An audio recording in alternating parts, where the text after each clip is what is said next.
Hello friends, the digital books पर आप सभी का स्वागत है। आज हम बात करेंगे स्टॉप ओवरथिंकिंग बुक की, जिसे लिखा है निक ट्रेंटन ने। हर रात सोने से पहले अर्जुन की आंखें खुली रहती थीं। सिर के अंदर एक तूफान चलता था। अगर मैं फेल हो गया तो, अगर मम्मी पापा की उम्मीदों पर खरा नहीं उतारा तो मेरी जिंदगी का क्या होगा। कभी किसी इंटरव्यू का जवाब याद आता, कभी कोई पुराना अफसोस। उसका दिमाग उसके अपने ही खिलाफ जैसे साजिश करता रहता था। हर सुबह थकावट में डूबी होती, जैसे वो रात भर किसी युद्ध से लौटा हो। उसकी दुनिया बाहर से तो ठीक लगती थी, एक औसत नौकरी, कुछ दोस्त और एक सपना खुद को बेहतर बनाने का। लेकिन अंदर ही अंदर वो सोच सोच कर घुलता जा रहा था। एक दिन उसकी मम्मी ने कहा, बेटा तू ठीक तो है ना? बहुत खोया खोया सा लगता है आजकल। वो कुछ नहीं बोला, लेकिन उस रात उसने खुद से कहा, क्या मेरी सोच ही मेरी सबसे बड़ी दुश्मन बन गई है? तभी एक दिन उसे एक किताब मिली, स्टॉप ओवरथिंकिंग, और वहीं से शुरू हुई उसकी जिंदगी की नई कहानी। स्टॉप ओवरथिंकिंग सिर्फ एक किताब नहीं है, ये उन लाखों लोगों की आवाज है जो सोचते सोचते थक जाते हैं लेकिन रुक नहीं पाते। निक ट्रेंटन ने इस किताब में बताया है कि हम कैसे अपनी सोच पर काबू पा सकते हैं, कैसे खुद को शांति दे सकते हैं और कैसे अंदर से मजबूत बन सकते हैं। अर्जुन की जिंदगी में यह किताब तब आई जब उसे सबसे ज्यादा जरूरत थी, जब वो खुद से हारने लगा था, जब उसे समझ नहीं आ रहा था कि उसका दिमाग उसका साथ क्यों नहीं दे रहा। इस किताब के हर पाठ में वो ताकत है जो किसी भी सोच के बवंडर में उलझे इंसान को बाहर निकाल सकती है। आइए चलते हैं अर्जुन की कहानी के साथ और समझते हैं सोच को मैनेज करना क्यों जरूरी है। तो चलो शुरू करते हैं स्टॉप ओवरथिंकिंग बुक के लेसन्स। Lesson number 1, overthinking. क्या सच में सोच होती है? अर्जुन एक दिन ऑफिस से थका हुआ घर लौटा। किसी बात पर बॉस ने डांट दिया था, लेकिन असली डांट उसके दिमाग ने दी।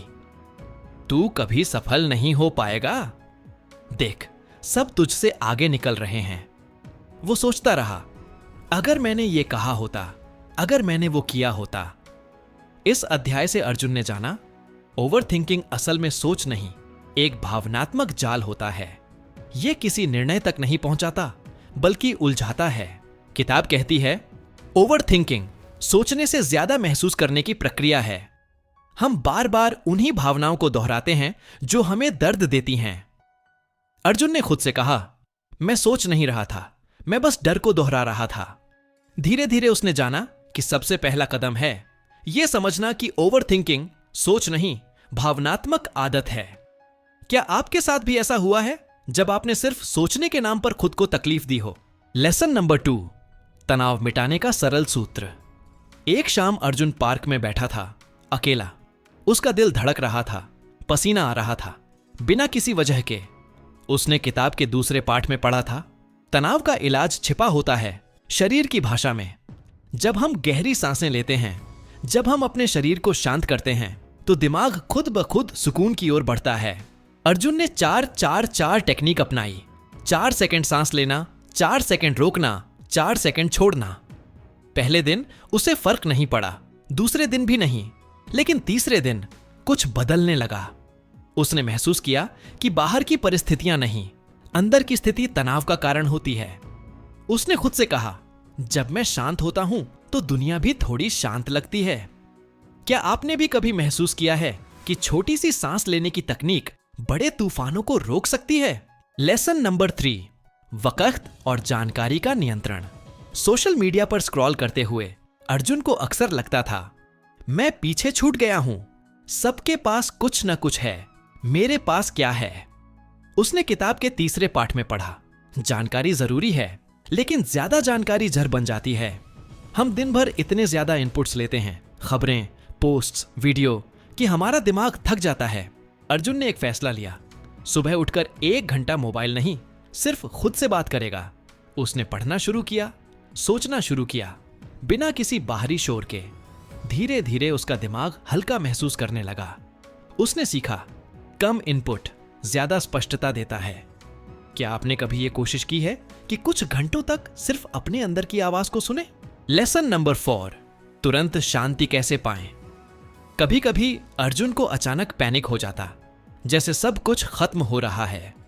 वो किसी बात पर फोकस नहीं कर पाता था। किताब के इस पाठ में निक बताते हैं माइंडफुलनेस यानी इस पल में रहना। अर्जुन ने एक प्रयोग किया। उसने अपनी हथेली पर ध्यान देना शुरू किया, उसकी रेखाएं, उसकी गर्माहट, उसकी हलचल। उसने पाया जब ध्यान बाहर से हटाकर अंदर लाते हैं तो मन अपने आप शांत होता है। अब जब भी अर्जुन घबराता वो खुद से कहता, मैं यहां हूं, मैं सुरक्षित हूं। धीरे धीरे उसके पैनिक अटैक्स कम होने लगे। वो जानने लगा कि शांत रहना कोई योग नहीं, एक अभ्यास है। क्या आपने भी कभी अपने शरीर से जुड़कर मन को शांत किया है? लेसन नंबर 5, सोच के रास्ते दोबारा बनाना सीखो। अर्जुन की सबसे बड़ी परेशानी थी बार बार वही नकारात्मक सोच। वो सोचता, मैं कभी बदल नहीं सकता। किताब के इस पाठ में बताया गया, हमारा मस्तिष्क प्लास्टिक की तरह होता है। हम जैसा सोचते हैं दिमाग वैसा ढलता है। अगर हम बार बार कहें मैं कर सकता हूं तो दिमाग नए रास्ते बनाता है। अर्जुन ने 3 पॉजिटिव बातें रोज खुद से कहनी शुरू की। मैं सीख रहा हूं, मैं बेहतर हो रहा हूं, मैं शांत हूं। धीरे धीरे उसकी सोच बदलने लगी। जो बातें पहले डर देती थीं, अब वो उन्हें संभालने लगा। उसने जाना बदलाव बाहरी नहीं, भीतरी प्रक्रिया है। क्या आपने कभी अपने विचारों को दोबारा लिखने की कोशिश की है? लेसन नंबर 6, वो सोचें जो सजग बनाएं। अब अर्जुन सिर्फ शांत नहीं था बल्कि सजग भी हो चुका था।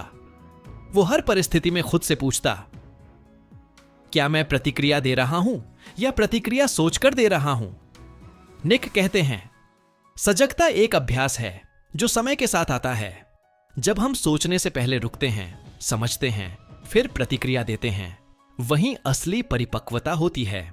अर्जुन ने रोज 5 मिनट का सजग चिंतन शुरू किया। एक डायरी में लिखना शुरू किया, आज मैंने क्या सोचा, क्यों सोचा, क्या बेहतर कर सकता था। धीरे धीरे उसकी सजगता बढ़ी और ओवरथिंकिंग घटने लगी। अब उसे खुद पर भरोसा होने लगा था। क्या आप भी अपनी सोच को सजग बनाने का अभ्यास करते हैं?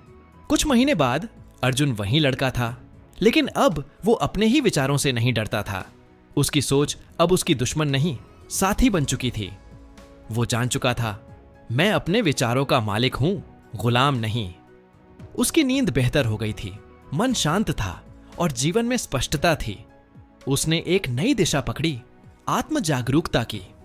अर्जुन की कहानी कोई अलग नहीं है। शायद ये आपकी कहानी भी हो सकती है, क्योंकि हम सब अर्जुन ही हैं, सोच में उलझे लेकिन बदलाव की तलाश में। अगर आपको ये वीडियो पसंद आया हो तो द डिजिटल बुक्स को जरूर सब्सक्राइब कीजिए, ताकि हम ऐसे ही भावनात्मक और प्रेरणादायक किताबों को आपके दिल तक पहुंचा सकें। धन्यवाद।